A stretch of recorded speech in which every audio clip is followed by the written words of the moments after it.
Hello buddies, welcome to our buddies kitchen. ఈరోజు నేను మీకు దోసకాయ పచ్చి ముక్కలు ఎలా చేసుకోవాలో చేసి చూపిస్తాను.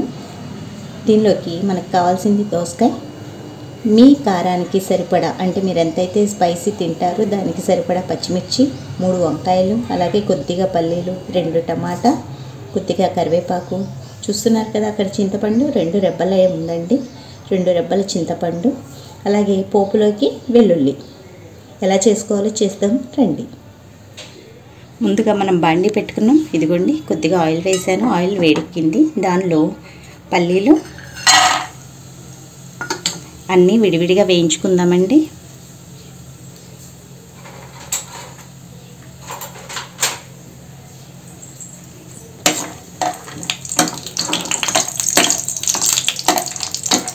ఈ పల్లీల్ని మొత్తం మెత్తగా మిక్స్ చేసుకోవద్దండి, జస్ట్ కోర్స్గా. ఎందుకంటే అవి మనం తాలింపు వేసిన తర్వాత అది మనకి పళ్ళకి తగులుతూ ఉంటే చాలా టేస్ట్, అంటే చాలా టేస్టీగా ఉంటుంది.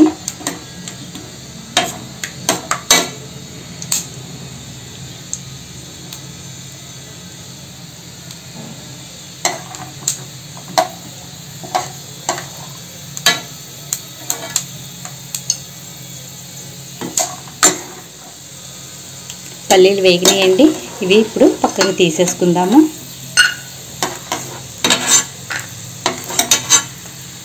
మా ఇంట్లో కారం కొద్దిగా ఎక్కువ తింటారండి, నేను అందుకని మీకు పచ్చిమిర్చి ఎక్కువగా చూపించాను. మీరు మీకు తగ్గట్టుగా ఆ కారాన్ని తీసుకోండి. అది కాక దోసకాయ చాలా పులుపు వచ్చిందండి, అందుకని దానికి కూడా అవసరం అవుతుంది. లేదంటే మరీ దోసకాయ పుల్లగా ఉంటుంది, దానికి తోడు మనం ఇవన్నీ కూడా వేస్తాం కదా. సో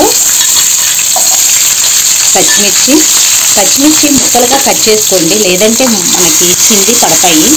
పచ్చిమిర్చి వేగిన తర్వాత టమాటాలు అలాగే వంకాయలు కూడా కట్ చేసి వేసుకుందాము.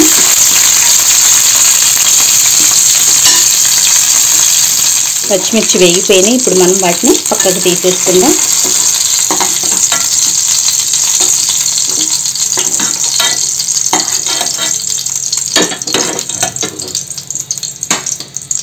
ఇదిగోండి టమాటాలు వంకాయలు కట్ చేసి పెట్టుకున్నాను.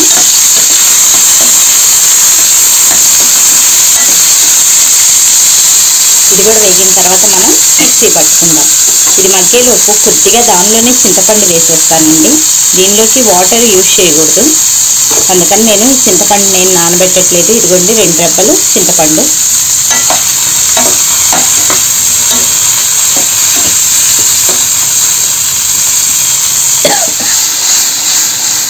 వేగిపోయినాయి. ఇప్పుడు వీటిని అన్నిటిని కొద్దిగా ఆరిన తర్వాత మిక్సీ పట్టుకొని పోపు పెట్టుకుందాము. ఇదిగోండి బాండీ పెట్టుకున్నాం, సరిపడా ఆయిల్ వేసుకున్నాం. సరిపడా అంటే ఏముందండి, 2 స్పూన్లు వేసాను పోపు దినుసులు.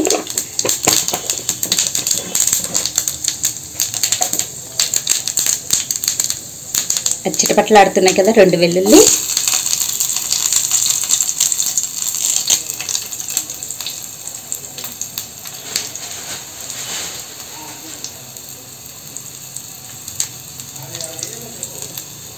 ఎండుమిర్చి, కరివేపాకు,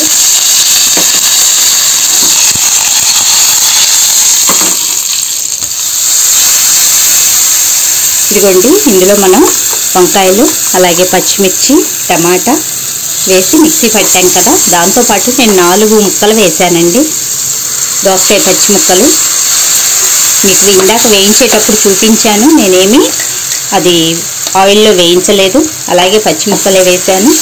దీంతోపాటు మనం పల్లీల పొడి కోర్స్గా పట్టుకున్నాం కదా, దాన్ని కూడా ఇందులో వేసేద్దాము.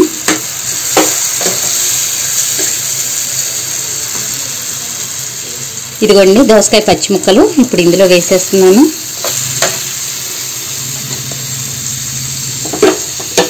ఇప్పుడు దీన్ని ఇందులో కలిపేసుకోవాలి. ఆ టమాటాలు పచ్చిమిర్చి మిక్సీ పట్టుకునేటప్పుడే సరిపడా ఉప్పు కూడా వేసేసుకోవాలి. ఇప్పుడు దీన్ని కాసేపు మగ్గనివ్వాలి. దోసకాయ మరి ఇంత పచ్చిగా కాదు, కొద్దిగా ఆయిల్లో మగ్గిపోతుంది.